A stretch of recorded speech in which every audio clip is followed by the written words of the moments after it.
Bismillahirrahmanirrahim. Assalamualaikum warahmatullahi wabarakatuh. Kembali lagi di podcast Masjid Istiqlal Jakarta. Sahabat Istiqlal, saat ini kita berada di momentum bulan Zulhijjah ataupun Zulhijjah. Tentunya pada bulan ini ya masyhur bahwa ada dua ibadah yang sangat mulia yang kita dihadapkan pada dua ibadah itu adalah ibadah kurban dan ibadah haji. Tentunya kita perlu menyelami makna-makna lebih mendalam dari ibadah haji dan ibadah kurban, biar tidak hanya menjadi rutinitas tahunan, tetapi kemudian lebih meaningful, lebih berarti dengan mengetahui makna-maknanya, dan makna-makna tersebut bisa kita aplikasikan dalam kehidupan kita sehari-hari. Hal itu kita akan ulas pada sesi kali ini. Sudah hadir di tengah-tengah kita narasumber kita yang pertama, Profesor Dr. Haji Andi Faisal Bakti MA, Wakil Direktur Majelis Muzakarah Masjid Istiqlal Jakarta. Yang kedua, Dr. Ki Haji Mahkamah Mahdi LCMA, Direktur Istiqlal Fatwa Center. Saya ingin menyapa terlebih dahulu. Selamat datang Prof. Selamat datang Dokter. Apa kabar Prof. Dokter? Alhamdulillah, sehat walafiat. Baik. Ya. Jadi pada sesi kali ini Prof, kita akan mengulas seputar spiritualitas dari ibadah haji dan kurban dan teladan Nabi Ibrahim alaihissalam. Kemudian bagaimana ibadah haji dan kurban ini tidak hanya menjadi rutinitas tahunan, tetapi kemudian bisa meaningful, lebih berarti, makna-maknanya kita gali lebih mendalam, menyelami lebih mendalam, untuk kemudian kita aplikasikan dalam kehidupan kita sehari-hari. Mengingat kalau kita melihat misalnya ritual ibadah haji, begitu banyak rentetan-rentetan ritual di dalamnya. Ada sa'i, ihram, tawaf, dan lain sebagainya.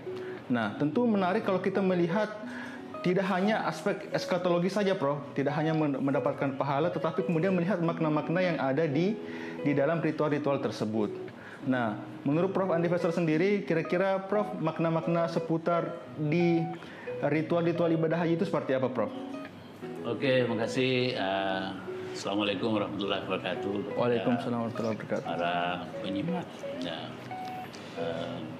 podcast Masjid Istiqlal, ya, khususnya yang diselenggarakan oleh Majelis Muzakarah Majelis Istiqlal, yang hari ini berbicara tentang haji dan kurban, dan nanti termasuk tentu suri tauladan yang bisa kita ambil dari baginda Rasulullah Ibrahim alaihissalam, dan termasuk tentu putranya Ismail dan juga istri tercinta Siti Hajar, yang kemudian menjadi ikutan panutan yang kita teruskan pada hari ini menjadi ritual. Tapi sebetulnya ritual ini tentu tidak hanya berhenti sampai pada kesenangan, kepuasan individual, tapi sebetulnya mempunyai makna luas dan juga mempunyai makna spiritual, mempunyai makna sosial, dan juga tentu arahnya menjadi makna profesionalitas. Misalnya kalau kita lihat bagaimana ihram ini kan pada dasarnya kita ini kembali kepada naturalness, kealamian kita itu, bahwa kita berpakaian sealai pakaian yang tidak berjahit, ya. Artinya kita harus menyadari bahwa kita harus kembali kepada alam, kepada kesucian, ya. Dan sekaligus kita di situ berniat, ya. Di situ ada nawaitu kita, bahwa kita ada komitmen untuk bekerja, ya, untuk melengkapi, menyempurnakan hidup kita ini, ya, dengan sistem berihram itu. Nah, di sana juga kan ada miqat, ya. Nah, situ ada tempat untuk kita berkomitmen bahwa saya sebagai manusia ini ingin bekerja secara profesional, ingin bekerja secara teratur, dan komitmen yang diucapkan, ya, di ihram ini harus bisa diwujudkan nanti dalam proses-proses selanjutnya, dan bahkan setelah pulang dari haji misalnya. Nah, begitu juga kalau kita bicara tentang wukuf. Wukuf ini pada dasarnya adalah kita berkumpul dengan berbagai latar belakang budaya, masyarakat, etnis, ras, ya. Bangsa, Prof. Bangsa, ya. dengan seharusnya berpakaian yang bermacam-macam, tapi ditantang agar kita semua setara di situ. Ya, kita berkumpul di situ. Ya, ini sebetulnya memberikan gambaran bahwa suatu saat nanti kita akan berkumpul di padang mahsyar. Ya, ini adalah miniatur. Ya, jadi ini sebetulnya haji ini adalah miniatur hidup. Ya, kalau tadi umpamanya ihram ini adalah miniatur komitmen, ya di sini adalah miniatur untuk padang mahsyar nanti, di mana nanti kita akan bangkit semua dengan pakaian seperti itu. Ya, sahalai yang seperti kalau kita dikebumikan dengan pakaian kafan, ya itu kita bangkit dengan itu. Jadi mengingatkan kita bahwa kita akan nanti berkumpul dengan seluruh manusia yang pernah diciptakan oleh Allah, dan nanti akan mempertanggungjawabkan di situ. Di situ nanti akan dihisab. Jadi kesadaran di situ. Makanya di situ ada Arafah. Nah, makanya Al-Hajj Arafah. Ya, haji itu adalah pada dasarnya Arafah, maksudnya pengenalan diri, pengenalan sesama manusia, pengenalan alam, dan puncaknya tentu adalah pengenalan pada Allah Subhanahu wa taala. Dan ini tentu terus-menerus harus diingat dalam kehidupan keseharian kita, bahwa sebetulnya kita harus selalu mengenal diri, ya. Man arafa nafsahu faqad arafa rabbahu. Nah, nanti Ustaz Mahdi akan menyampaikan bagaimana hadis itu, ya, berkaitan dengan pengenalan diri dan pengenalan ilahiyah. Ya. Saya kira nanti kalau kita lanjutkan lagi bagaimana sa'i, ya itu kan intinya adalah ikhtiar. Intinya adalah usaha yang tak pernah putus asa, sekalipun berada di tengah kesulitan. Ya, Siti Hajar betapa sulitnya waktu itu, tidak ada air, tidak ada rumah, tidak ada orang, tapi karena keyakinan dan juga usaha yang demikian menggigih, akhirnya ya setelah berlari-lari antara Safa dan Marwah, kemudian Allah memberikan Zam-Zam itu, ya. Kemudian kita sadari betapa Zam-Zam ini merupakan air yang bermutu tinggi, ya, sudah diteliti oleh banyak ahli. Padahal itu hanya 30 meter, ya, dan itu dihisap oleh pipa-pipa besar, ya, yang mengalir menghisap air itu. Tapi dulu saya pernah saksikan tidak bergeming 1 mililiter pun, ya, selalu rata itu. Nah, padahal kalau dipikir dengan pipa yang besar-besar itu yang menarik, ya, menghisap airnya, jadi ternyata itu tetap rata. Dan juga kalau andaikan tidak dipompa pun, ya mungkin juga tetap steril, Prof, ya? itu. Jadi steril, bersih, dan bisa memberi minum kepada 2 jutaan orang. Jutaan manusia ini sudah ratusan tahun bahkan. Ya kalau kita hitung saja Ibrahim ya sudah ribuan tahun ya memberi minum kepada masyarakat sekitar itu. Yang itu kan kemudian melahirkan Mekah, ya. Awalnya kan kosong, ya, tadi itu lembah kosong, tapi karena ada Zam-Zam akhirnya orang mendekat di situ, jadilah Mekah, jadilah yang dalam aturannya itu Bibakah itu, ya, kemudian menjadi Mekah, ya. Begitu juga kalau kita kembali lagi kepada rukun haji, ya, kan tadi ada ihram, kemudian ada wukuf, kemudian ada sa'i, kemudian kalau rukun haji ada kemudian berikutnya adalah tawaf, ya.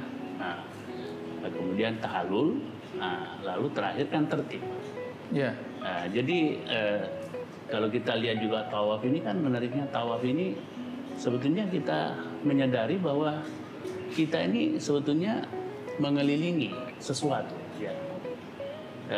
Di sana hanya kita sadari bahwa kita mengelilingi Ka'bah itu, tapi sebetulnya ini adalah contoh bahwa setiap entitas, ya, ada elektron, ada newton, ada proton, selalu mengelilingi atom, ya. Dan itu melawan arus jarum jam itu. Nah, begitu juga ini tadi bumi mengitari matahari. Di bawah bumi itu ada 2 planet, kemudian di atas bumi ada 7 planet. Semua ini 9 ini mengitari matahari. Atas Syamsu tajri li mustaqarrin laha itu, ya. Nah, kemudian bersama dengan tata surya kita ini, dengan tata surya yang banyak, yang mungkin ratusan atau ribuan, ya, sama-sama mengelilingi satu galaksi. Kemudian galaksi ini pun ada juga galaksi-galaksi lain yang dikelilingi oleh tata surya lainnya, mengelilingi lagi satu galaksi yang biasa dikenal dengan Milky Way. Kemudian ini pun mengelilingi lagi, dan kita tidak tahu sebetulnya ujung dari proses ini ada di mana. Tapi yang jelas dalam Al-Quran dijelaskan bahwa ada arash, ada arash atau makhluk yang sangat besar. Nanti Ustaz Mahdi, Dr. Mahdi akan menjelaskan itu, bahwa itu tentang arash itu sendiri ya. Ya, kemudian inilah yang kita ikuti sebetulnya. Jadi kesadaran itu bahwa kita selalu bertawaf. Darah kita juga ini kan bertawaf terus ya. Nafas kita juga ini bertawaf terus gitu. Dan kita itu dalam waktu 1 jam katanya 60 kali berubah tubuh kita ini ya. Makanya mungkin beberapa tahun yang lalu teh lalatnya agak sedikit agak berubah sedikit. Bergeser Prof ya. Bergeser sedikit ke bawah, apalagi ada gratifikasi ya, gravitasi maksudnya, gravitasi alam ya, menarik kita ke bumi. Nah, terakhir adalah tahallul itu sendiri adalah kesadaran bahwa kita ini proses, bahwa kita ini tadi komitmen kita ini kata putus bahwa saya harus benar-benar konsisten dengan perbuatan saya ini setelah nanti haji, dan juga menggambarkan kesucian ya. Yaitu tadi ada kan muhallikin, ada yang muqassirin, jadi boleh cukur habis, kemudian juga bisa dipotong pendek. Tapi yang jelas bahwa ada proses pembersihan di situ, dan rambut ini menjadi simbol yang harus tadi dibersihkan, sehingga komitmen kebersihan ketika nanti sudah haji tetap berlanjut terus ya. Nah, gitu juga kita harus tertib. Tertib artinya kita terstruktur, teratur, sistematis, tidak loncat-loncat gitu. Tidak boleh ke sini dulu, baru ke sini, jadi harus ada alurnya seperti itu. Baik, Bro. Nah, begitu juga ada rukun, ada wajib haji. Nah, mungkin Ustaz Mahdi bisa menjelaskan. Baik, itu. jadi luar biasa Prof ya, makna-makna yang bisa digali. Ya. Ada aspek kesetaraan, kemudian ada aspek usaha, penekanan usaha tadi saya itu Prof. Nah, saya ke Dr. Mahkamah. Bagaimana kalau kita melihat interpretasi ulama-ulama kita mengenai mazaya ataupun kemuliaan-kemuliaan, kelebihan-kelebihan daripada ibadah haji ini? Ya, izin Prof. Ya. Jadi Prof tadi sudah memberikan isyarat ya bahwa prosesi haji ini ada hubungannya dengan tradisi dari Ibrahim ya, dari Hajar dengan Pak Ismail, dan di sini saya mengambil sebuah benang ya antara tujuan dari haji ini dengan karakter dari Ibrahim. Jadi ini mungkin, dan ini yang akan bisa kita kontekstualisasi dalam dunia kita ya. Terkait dengan Ibrahim, banyak sifat-sifatnya dalam Al-Quran ya. Dan memang ya, Ibrahim adalah salah satu tauladan baik seperti dalam Al-Quran ya. Qad kanat lakum fi Ibrahim walladzina kanat lakum uswatun hasanah fi Ibrahim walladzina ma'ahu qalu inna bura'u, jadi qalu alladzina qalu inna bura'u mimma ta'buduna min dunillah. Jadi di sini ada penjelasan bahwa Ibrahim itu adalah tauladan bagi kita semua ya, tauladan bagi kita semua. Dan salah satu karakter Ibrahim ya yang disebutkan dalam Al-Quran ketika menjelaskan tentang kisah dibakarnya Ibrahim ya, salamun ala Ibrahim kadzalika najzil muhsinin. Jadi Ibrahim adalah orang-orang yang mencapai tingkat ihsan. Dan ihsan ini ya beliau Prof tadi sudah isyaratkan ya, orang-orang yang sudah sampai ke tingkat ihsan yang disebutkan dalam hadis Jibril ya, al-ihsan an ta'budallaha ka'annaka tarahu fa illam takun tarahu fa innahu yarak. Beribadah kepada Allah Subhanahu wa taala seakan-akan melihat Allah. Ya, kalau tidak sanggup sampai ke tingkatan itu, harus memastikan bahwa Allah itu melihat kita. Ibrahim adalah orang-orang yang terhitung dalam muhsinin. Nah, kalau kita tarik prosesi ibadah haji ini juga akan sampai ke tingkat itu. Jadi dalam surah Al-Hajj ya menceritakan bagaimana Ibrahim membangun Ka'bah ya, wa idh bawwa'na makanal bait ya, bagaimana Ibrahim membangun Ka'bah, kemudian menyiapkan, kemudian ada prosesi haji ya, sampailah ke sebuah ayat yang terkait dengan salah satu prosesi haji, yaitu berkurban, yaitu la yanalallahu luhumuha wala dima'uha walakin yanalu taqwa minkum ya. Jadi di akhir ayat ini ada kata-kata wabasyiril muhsinin. Jadi tujuan dari ibadah haji adalah untuk mencapai tingkat ihsan. Dan inilah yang istilahnya rekaman atau apresiasi terhadap tradisi yang dilakukan oleh Ibrahim. Jadi di sini ibadah haji kita, prosesi haji kita, ya, mengantar kita kepada tingkatan ihsan tadi. Tadi sudah diceritakan prosesnya, bagaimana ihram artinya melepaskan semua atribut ya. Benar, kesetaraan dan sebagainya. Ya, atribut jabatan, harta ya, dan melepaskan itu untuk Allah Subhanahu wa taala. Jadi betul-betul kita haji itu untuk Allah. Jadi tujuan untuk mencapai ihsan itu sangat jelas. Ya. Semua yang lain seperti wukuf di Arafah ya, semua orang berkumpul ya. Jadi intinya bagaimana seorang muslim mencapai tingkat ihsan. Dan kalau kita kontekstualisasi di zaman kita ya, kita sangat butuh ya dengan tingkat ihsan. Kalau dalam bahasa kita sekarang, kalau kita mengatakan muhsinin, konotasinya adalah orang-orang yang suka menyumbang, ya, suka memberikan sumbangan, ya, donasi, ya. Dan sebenarnya dalam peradaban Islam bukan ke tingkat bentuk yang sederhana dalam bentuk donasi ya.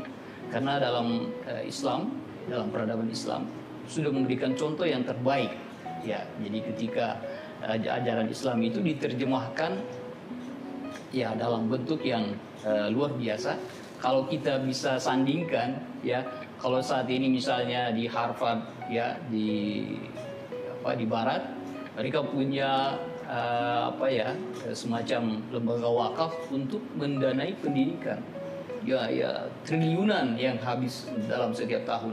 Itu adalah bentuk ihsan, dan itu yang pernah dicontohkan oleh umat Islam. Dan kenapa mereka sampai ke sana?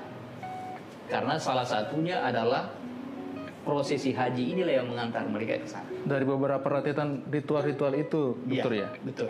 Jadi artinya ritual-ritual ini akan mengantar kita kepada ihsan. Ihsan itu. Iya. Baik. Melihat zaman sekarang, Prof ya, dokter, apalagi yang haus akan isu ekologi, kita dihadapkan dengan isu lingkungan. Menarik apabila al-muhsinun itu kemudian kita coba terjemahkan bahwa kita tidak merusak alam, termasuk bagian dari muhsinin. Jadi harapan orang yang sudah berhaji, kemudian bagaimana bisa melestarikan alam, hifzul bi'ah, seperti itu, dokter ya. Baik. Ya. Dari Prof sendiri mungkin ada tambahan, tadi sudah dijelaskan oleh Dokter Mahkamah, mungkin bisa disebut sebagai maqasidul haji, dokter ya? Ya. Bahwa maqasidul haji adalah kemudian mengantarkan manusia untuk mencapai derajat ihsan atau al-muhsinin. Jadi kalau tadi saya lanjutkan, karena tadi ada rukun ya, haji, lalu ada yang disebut dengan wajib haji ya. Jadi selain tadi yang katakanlah yang 5 itu, selain tertib ya, dan ada lagi tambahan yaitu mabit di Musdalifah ya. Sambil orang mengumpulkan kerikil, kurang lebih 71 kerikil di situ, juga mereka para yang mabit ini kontemplasi di situ, kalau bisa zero mind ya. Sekarang ada dikenal zero mind, bahwa kita ini harus kembali kepada tingkat alfa agar bisa kesadaran itu jadi ultimate, jadi puncak untuk kesadaran ilahiyah, kesadaran diri, kesadaran ilahiyah tadi itu. Jadi bukan hanya sekedar melewatkan malam di situ, apalagi ngobrol-ngobrol tentang keduniaan, ya bicara tentang harta benda. Tapi momentum kontemplasi, Prof ya? Kontemplasi dan sambil kita mencari kerikil yang Masya Allah kerikilnya itu kan dalam hadis dikatakan bahwa tidak akan habis. Kerikil-kerikil itu kita ambil satu persatu dan itu kita diminta untuk mengumpulkan 71. Nah, kenapa 71 ini ya? Sebagian menggambarkan bahwa memang ada 71 sifat buruk yang masuk kategori dosa, baik yang al-kabair, dosa-dosa besar maupun juga dosa-dosa kecil gitu. Tapi kan 71 ini ya tentu gambaran kecil, karena bisa saja dosa kita itu 71.000, 7.700, 71.000, 7 juta, 70 miliar, seterusnya ya, kuadriliun dan seterusnya ya. Jadi kita mengambil 71 ini sebagai gambaran saja bahwa betapa banyaknya dosa kita ini yang harus kita hapuskan, harus kita sadari dan tidak ulangi lagi, dan kita gantikan dengan kebaikan-kebaikan. Watbi'i as-sayyi'ah al-hasanat tamhuha. Jadi kita hapuskan itu dosa-dosa dengan kebaikan-kebaikan. Nah, inilah kesadaran bebatuan ini ya. Karena ada juga dalam Al-Quran itu wa in ta'udu nikmatullah la tuhsuha. Jadi ada khisun di situ, batu-batu ya. Kita dulu orang Arab kalau menghitung kan suka menggunakan batu-batu gitu. Jadi sekalipun kita hitung dengan bebatuan dosa-dosa kita ini atau kenikmatan kita ini, ya tentu tidak bisa menghitungnya. Nah, begitu juga tentang dosa-dosa, begitu banyaknya, dan kita sadari bahwa kita ini ada kelemahan yang luar biasa. Kalau kita berhaji tadi, khususnya ketika mabit di Musdalifah, kita sadari itu. Nah, begitu juga kita lanjut di Mina. Jadi konsentrasinya juga seperti di situ, tapi tadi kerikil yang kita sudah kumpulkan di sana ada jumroh ya. Jumroh. Ya, dan ini sebetulnya juga lagi-lagi mengikuti tadi tradisi tokoh besar kita ini, Ibrahim alaihissalam, Ismail alaihissalam, dan juga Siti Hajar alaihissalam, yang mana ya dalam riwayat lemparan pertama itu sebetulnya mengikuti Ibrahim yang melempar iblis, karena iblis ingin menggoda Ibrahim supaya jangan melakukan pengorbanan itu kepada Ismail. Kemudian yang kedua, Siti Hajar digoda, itulah lontaran yang kedua itu. Kemudian dilempar oleh Siti Hajar bahwa kamu pergi, saya tidak akan terpengaruh dengan kamu. Kemudian berikutnya lagi yang ketiga itu Ismail melempar juga, bahkan Ismail kan tokoh yang luar biasa, sangat patuh terhadap perintah Allah. Begitu juga tadi Siti Hajar, semua patuh. Itu diriwayatkan dalam Al-Quran, semua menjadi tokoh-tokoh luar biasa yang menjadi panutan kita, menjadi juga ibadah ritual kita. Tapi sebetulnya bukan hanya berhenti pada ritualistik itu, tapi juga kepada spiritualitas dan juga kehidupan keseharian kita di dunia ini, dan sekaligus untuk menjadi muhsin tadi ya, agar Baik, bisa Prof. menjadi tertinggi derajatnya. Siap, Prof. Tadi mengenai melontar jumroh, Prof. Boleh nggak kita aktifkan secara simbolik bahwa melontar jumroh itu kemudian berupaya untuk melawan hawa nafsu kita, Prof? Ya, jadi memang ada dua di situ, melawan hawa nafsu ya, karena tentu nafsu tidak bisa dihilangkan ya. Karena Harus kita kontrol, Prof ya? Harus ada nafsu juga, tapi Iya. penting kita mengontrol ya. Nah, terutama kita tahu ada nafsu amarah, kemudian nafsu Mutmainnah. yang Enggak, baik, mutmainnah, ada nafsu lawamah. Lawamah, Prof. Nah, tapi kan turunannya ini kan banyak sekali ya. Dan inilah yang dimanipulasi oleh iblis dan syaitan ya, agar kita tertarik. Sehingga yang buruk menjadi baik, baik menjadi buruk gitu. Nah, diubah karena kemampuan manipulatifnya iblis dan syaitan ini yang kita lawan itu. Godaan ini yang kita lawan. Sambil tadi melemparkan ya, tentu secara simbolik dosa-dosa kita, tapi juga kita melempar supaya godaan-godaan itu bisa tertolak. Nah itu makna dari Melontar jumrah. tambahan itu melontar jumrah dan juga makna dari mabit itu sendiri. Baik, luar biasa maknanya Prof. Apalagi kalau kita kontekstualisasikan dan kita aplikasikan dalam kehidupan kita sehari-hari. Nah, saya ingin bergeser ke ibadah yang kedua, Prof, yaitu ibadah kurban. Ya. Saya ke Dokter Mahkamah. Kira-kira ibadah kurban ini kalau kita lihat dari sisi makosidnya, kira-kira bagaimana itu, Dokter? Apa makosid dari ibadah kurban ini? Bahwa kalau Ibnu Qayyim al-Jauzi mengatakan kan, fa inna syari'ata mabnaha wa asasu alal hikami wa masalil ibad fil ma'ashi wal ma'ad. Iya, betul. Jadi Bahwa ada masalah ukhrawi dan duniawi. Nah, bagaimana kira-kira, Dokter? ya, jadi dalam kurban ini ada banyak makna spiritual yang bisa kita tangkap ya. Yang paling pertama adalah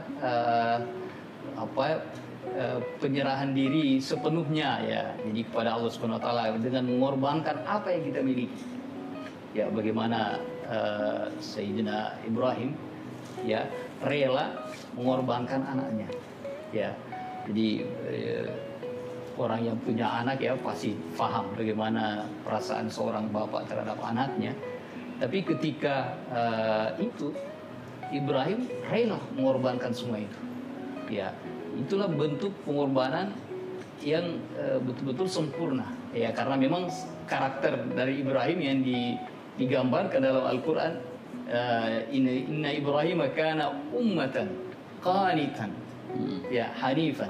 Jadi qanitan artinya betul-betul tunduk kepada Allah Subhanahu Wa Taala, dan itu sangat terlihat dalam prosesi kurban ya. Jadi hanifan artinya ketika dia ingin berkorban atau mengorbankan anaknya betul-betul karena Allah. Ya, bukan karena makna-makna tertentu yang diinginkan. Dan ini yang menjadi panutan kita sehingga disebut sebagai uswatun hasanah. Ya, jadi bagaimana dengan kurban ini kita siap mengorbankan apa yang kita miliki. Dan Apapun itu. Ya, demi Allah Subhanahu Wa Taala kita harus siap dengan itu. Minimal kita punya perasaannya, punya internalisasinya. Ya, kalau misalnya Allah Subhanahu Wa Taala mengganti anak Ibrahim ya, Sayyidina Ismail dengan seekor kambing misalnya, artinya di sini mensyariatkan bahwa untuk mengingatkan kembali, mengingatkan kembali sunnah dari Ibrahim, yaitu ingat bahwa kalian harus menyerahkan apa yang terbaik kaum miliki. Ya, dan dalam kurban banyak dimensi sosialnya juga ya, yaitu memberikan makanan untuk orang-orang fakir ya, untuk orang-orang yang membutuhkan ya. Sehingga banyak dimensi dalam kurban ini. Ya. Baik, Dokter. Dari Prof, mungkin aspek spiritualitas dari ibadah kurban seperti apa, Prof? Ya, jadi kita kan dasarnya juga sering kita ungkap itu surah yang terpendek dalam Al-Quran, yaitu Al-Kautsar. Di situ berbunyi Bismillahirrahmanirrahim, Inna a'tainaka al-kautsar. Sungguhnya kami telah memberi pada engkau. Sebetulnya awalnya kepada Nabi Muhammad, tapi hanya kan engkau ini tertuju kepada seluruh manusia dan lebih khusus lagi kepada orang yang beriman. Al-Kautsar, nikmat yang banyak sekali. Oleh karena itu fasolli, salatlah ya. Ada juga mengartikan konektivitaskan diri ya. Wanhar, kemudian berkorban ya.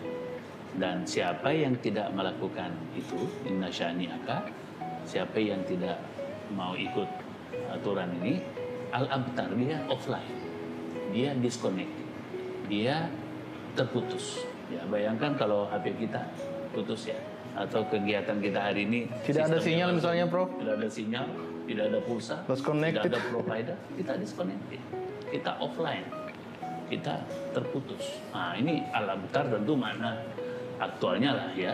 Jadi memang kita juga kan diharapkan untuk selalu bisa berselawat kepada Rasulullah, karena siapa yang berselawat satu selawat, Allah saja dan malaikatnya yang jumlahnya mungkin kuantiliun, bukan kuadriliun, bukan juga miliaran, tapi kuantiliun yang nolnya itu sudah tak terhitung. Begitu banyaknya malaikat, semuanya itu berselawat kepada baginda Rasulullah SAW. Oleh karena itu kita berselawat. Dan cara kita untuk mengoneksikan diri ini agar masuk dalam jaringan atau daring dalam jaringan Allah dan malaikat dan Rasul ini, ya tentu kita tadi salah satunya berkurban itu. Dan berkurban ini kan simbol awal tadi bagaimana Ibrahim puncak tes ya, ujian yang paling berat sebetulnya. Seorang nabi yang sudah 80 tahun tidak punya anak, kemudian tiba-tiba ketika sudah mulai indah-indahnya, lucu-lucunya umur 15 tahun diperkirakan oleh ulama ya, akal balik, karena walama apa itu balaga saya ya, itu lalu disuruh menyembelih ya. Ini sebetulnya mengingatkan satu saat Ibrahim itu setelah menyembelih 1000 ekor kambing, kemudian 300 ekor sapi, lalu dia mengatakan, ya Allah, saya sudah penuhi perintahmu, andaikan pun saya ada anak, ya saya akan sembelih kalau memang kau perintahkan. Dan ternyata memang datanglah perintah itu dan benar-benar dia lakukan. Tapi sekaligus ini menjadi syariat sebetulnya, bahwa sekaligus mengakhiri proses penyembelihan anak. Karena itu tradisi sebelumnya di Arab itu seperti itu memang. Kita tahu kan juga sebelum-sebelumnya itu sering dilakukan ya. Bahkan juga sebetulnya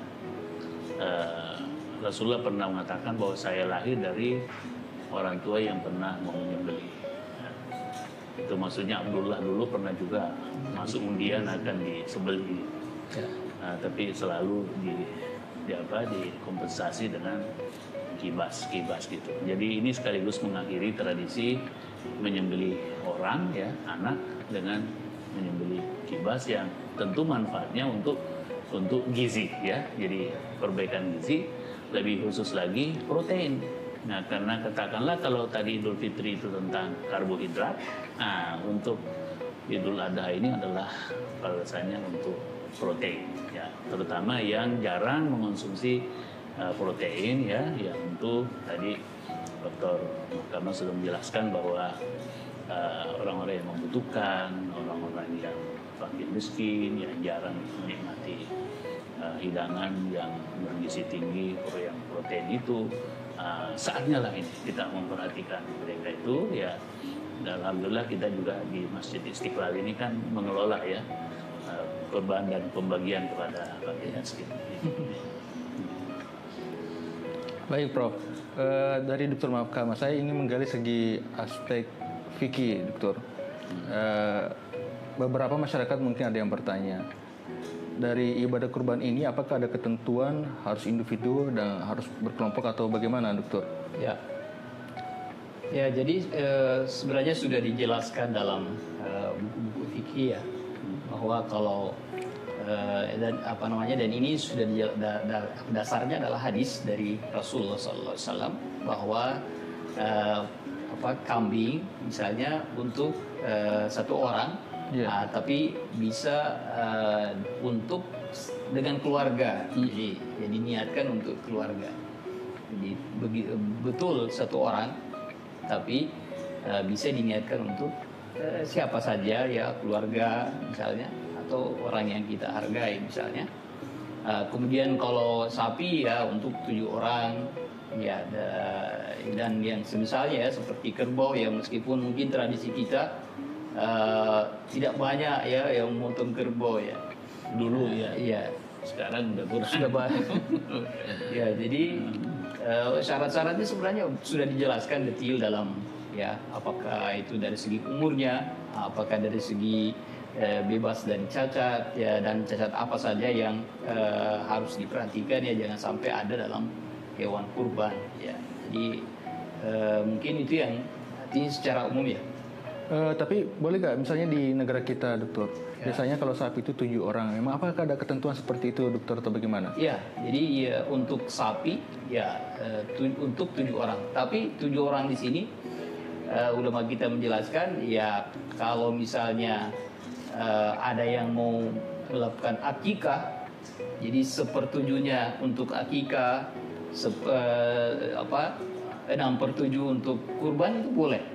Ya, boleh. Atau misalnya 2/7 untuk hanya sekedar dagingnya, ya boleh. Ya, misalnya untuk keperluan apa ya, bukan untuk kurban misalnya. Baik, dokter. Prof dan dokter, berarti dua ibadah ini memiliki akar sejarah yang sangat kuat dengan sejarah kenabian kita, Nabi Ibrahim alaihissalam. Baik ibadah haji dan ibadah kurban tentunya. Nah, tadi di awal Prof dan Dr. Mahkamah sempat mention bahwa Nabi Ibrahim ini adalah sosok yang disebut dalam Al-Quran sebagai uswatun hasanah. Nah, kira-kira dalam ayat yang lain kan ada tuh ibrah, laqad kana fi qasasihim ibrah. Nah, ibrah apa yang kira-kira yang bisa kita ambil dari kisah Nabi Ibrahim dan kemudian lahirlah kemudian ritual ibadah haji dan kurban ini, Prof? Saya ke Prof Andi dulu. Apa yang bisa kita teladani dari kisah-kisah ataupun kemudian perjalanan hidup Nabi Ibrahim alaihissalam? Jadi Ibrahim itu kan seorang rasul, nabi yang sangat kritis, ya, kritis terhadap ayahnya yang dia mengatakan bahwa bapak angkat atau macam-macam lah. Tapi memang dalam Al-Quran dikatakan bapak gitu. Karena bapaknya itu bukan hanya menyembah berhala, tapi Pembuat berhala. Itu. Nah, sehingga Ibrahim dengan penuh sopan santun ya ingat kepada ayahnya. Ini artinya bahwa kalau ada dalam keluarga kita yang terpleset, yang salah, kita ingatkan dengan cara yang baik. Al-Mau'izatul Hasanah, Pak. Mau'izah hasanah gitu. Dan tidak perlu berdebat panjang. Ya. Kemudian juga ketika Nabi Ibrahim itu ingin mengetahui sebetulnya eksistensi Tuhan. Nah, itu kan ada riwayatnya bahwa pertama melihat bintang. Wah, kalau bintang hilang, saya nggak mau percaya yang hilang-hilang begini. Ketika bulan kemudian terbenam, wah saya tidak mau yang seperti ini yang muncul hilang gitu.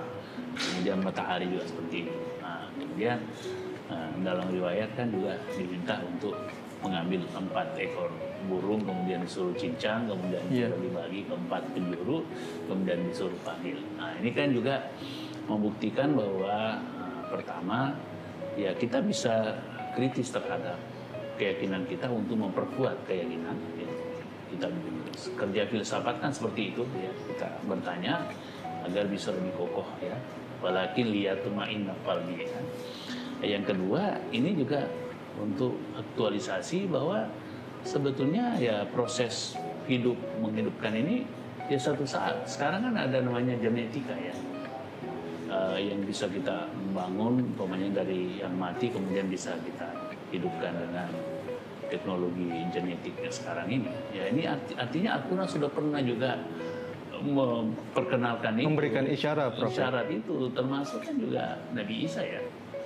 Bisa juga menghidupkan orang mati, dan termasuk umpamanya Nabi Yunus ya pernah juga dimakan ikan paus, Prof. Ikan paus, kemudian dia bisa hidup lagi. Jadi banyak gambaran dalam Al-Quran. Jadi ilmu pengetahuan sekarang ini ditantang untuk bisa ya merekonstruksi model seperti itu, ya tentu dengan sultan, tentu dengan teknologi, science and technology. Begitu juga kalau kembali soal kurban tadi ini kan menarik sekali. Ibrahim sudah dapat perintah melalui mimpi, dan mimpi Nabi itu kan sudah wahyu. Tapi kan dia tidak otoriter. Dia kan langsung nanya, Fanzur madza tara. Dia tanya. Berarti demokratis, Prof, ya? Demokratis. Dia tidak otoriter. Ayo sini, Anda perintah Tuhan itu. Gitu juga ketika dia meninggalkan Siti Hajar di lembah. Nah, begitu juga Siti Hajar, apakah ini perintah dari Allah? Ibrahim mengatakan, iya ini perintah dari Allah. Kalau perintah dari Allah, ya pergilah, saya menerima. Nah, begitu juga tadi Ismail. Dalam peristiwa pengorbanan ini, Siti Hajar juga itu pasrah. Nah inilah yang diabadikan ketika kita tahiyat tasyahud itu ya.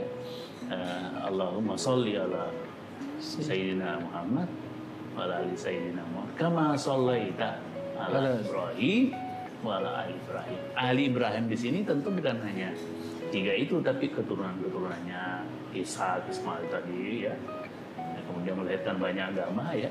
Nah, kemudian wa barik ala Sayyidina Muhammad wa ala ali Sayyidina Muhammad kama barakta ala Ibrahim ala Sayyidina Ibrahim wa ala Sayyidina Ibrahim ila alamin innaka Hamidum Majid. Jadi 2 kali kita itu baca, bahkan kalau kita sholat berapa 17 rakaat itu 9 kali kita katakan itu ya, kali 2 ya. Kita lafazkan itu Prof ya. Kita lafazkan itu pun baru sholat wajib, belum sholat sunnah yang lainnya. Qabliyah, ba'diyah, lain, tahajud, duha. Ini semua artinya betapa penghormatan kita, kekaguman kita menjadikan Ibrahim sebagai prototipe model. Nah, itu tadi uswatun hasanah. Dan itu 2 kali uswatun hasanah itu ya, ada laqad kana lakum fi rasulillahi uswatun hasanah liman kana yarjullah wa dzakarallaha. Jadi menarik sekali 2 ini, tokoh ini, dan kita abadikan ketika sholat tasyahud atau tahiyat hari ini. Ya, itu luar biasanya dari situ, dari spiritualitas, dan juga sampai hari ini tetap kita abadikan. Cuma sering kan kalau kita baca ini seolah lewat saja. Padahal ini maknanya sangat luar biasa, sekaligus makna keterbukaan bahwa kita bukan hanya merujuk kepada Nabi Muhammad, tapi merujuk kepada Ibrahim yang menjadi bapak para nabi dan para rasul. Artinya kita sangat inklusif, sangat terbuka gitu. Nah, Prof, dari Dr. Makam sendiri, kira-kira aspek teladan apa yang bisa kita pelajari dari Nabi Ibrahim melihat Prof dan Dokter yang saya mention di ayat itu kan fi Ibrahim waladina ma'ahu. Artinya orang-orang yang bersama Ibrahim juga ada uswatun hasanah di situ. Betul. Ya, jadi yang pertama adalah totalitas ubudiyah, penghambaan. Itu yang paling kelihatan sekali ya. Bagaimana dalam ibadah haji kita itu betul-betul penyerahan diri terhadap perintah, terhadap itu sangat kelihatan. Ya, misalnya saja ya di sini dari ihram ya sangat kelihatan, kumpul di Arafah ya. Di Arafah akan kelihatan ubudiyah yang sangat besar, dalam jumlah yang sangat besar ya. Jadi kita seakan-akan menarik alam semesta untuk ikut wukuf ya. Dan ada dimensi lain bahwa manusia itu kan sifatnya suka dalam kehidupan sehari-hari ya, penampilan, yang menjaga penampilan, yang menjaga ya. Justru dalam haji ini penampilan itu harus disingkirkan. Coba lihat, tidak boleh, artinya jangan sampai rambutnya copot ya, tidak boleh mencukur jenggot misalnya, tidak untuk lebih gagah kelihatan ya, tidak boleh pakai parfum. Jadi manusia itu cenderung memang visual. Nah di sini dalam haji ini itu semua harus dihilangkan, harus kembali kepada hati. Jadi kembali kepada dimensi spiritual kita, dimensi ilahiyahnya, Dokter. Itu yang harus supaya menjadi menjadi self control ya. Jadi bagaimana kita mengontrol diri dengan menghilangkan semua yang sifatnya visual tadi itu. Jadi dari jabatan, sehingga dengan mengenakan pakaian ihram semuanya sama ya, tidak ada perbedaan antara orang kaya, orang miskin ya, pejabat, bukan pejabat, dan seterusnya ya. Jadi betul-betul kembali kepada substansi dari manusia itu, yaitu sisi ihsannya tadi itu. Kalau kita bisa tarik kembali bahwa anta'budallaha ka'annaka tarah. Jadi bagaimana seorang jemaah haji ya merasakan itu dan membawa kembali ke kampung ya. Jadi terbiasa dengan nilai-nilai ya, nilai-nilai sosial ya, nilai-nilai kebersamaan. Itu kan haji ini adalah madrasah ya, sebagai proses tarbiyah ya. Jadi dengan melewati semua proses tadi ini manusia bisa sampai ke tingkatan ihsan ya, sehingga kembali ke negerinya akan menyebarkan ihsan tadi juga. Ya, mungkin ada lagi aspek-aspek yang bisa kita pelajari dari sisi teladan Nabi Ibrahim alaihissalam. Nabi Ibrahim, ya. Jadi apalagi yang waladina ma'ahu itu, Dokter. Ya. Waladina ma'ahu itu. Ya, jadi dari segi waladina ma'ahu, artinya orang-orang yang bersama dia itu penyerahan dirinya sangat tinggi. Termasuk dalam hal ini ya. Nabi Ismail dan Siti Hajar, ya. Dokter. Ya, jadi bagaimana mereka tadi ya sudah disinggung bahwa mereka dilepas tinggal di tempat yang gersang ya, dengan berusaha ya tadi bagaimana melakukan sa'i ya, kemudian harapan yang besar terhadap dari Allah Subhanahu wa taala, hanya mengharap Allah Subhanahu wa taala. Jadi semua itu membangun dimensi ihsan. Jadi dimensi ihsan ini dalam haji ini sangat banyak, bukan cuma satu sisi. Jadi dari banyak sisi akan kelihatan. Baik, Dokter. Luar biasa ibadah haji dan kurban ini memiliki dimensi spiritualitas yang sangat luar biasa, yang kemudian bisa kita aplikasikan dalam kehidupan kita sehari-hari. Baik, mungkin dari Prof dan Dokter ada closing statement dan pesan-pesan untuk jamaah haji kita, apalagi jamaah haji sekarang lagi berhaji di Mekah. Mungkin ada pesan-pesan, Prof, untuk ya. Jadi pesan saya selamat kepada saudara-saudara kita, baik saudara se-Indonesia ya maupun sedunia, seumat Islam yang sekarang menyelenggarakan ibadah haji dan sebentar lagi akan wukuf di Arafah. Mudah-mudahan diberikan kesehatan dan diberikan juga kesadaran spiritualitas tadi, sehingga ibadahnya benar-benar menjadi mabrur. Mabrur itu kan seakan dengan albir ya. Albir ini juga semakna dengan al-ihsan dan al-muhsin tadi. Jadi kami di sini dari Istiqlal, para jemaah Indonesia mudah-mudahan bisa menyelenggarakan dengan sempurna semua kegiatan ubudiyah haji dan kurban di tanah suci, dan kembali bersama dengan kami di sini ya, insya Allah mendapatkan haji mabrur. Okay. Baik, mungkin dari Dokter Mahkamah.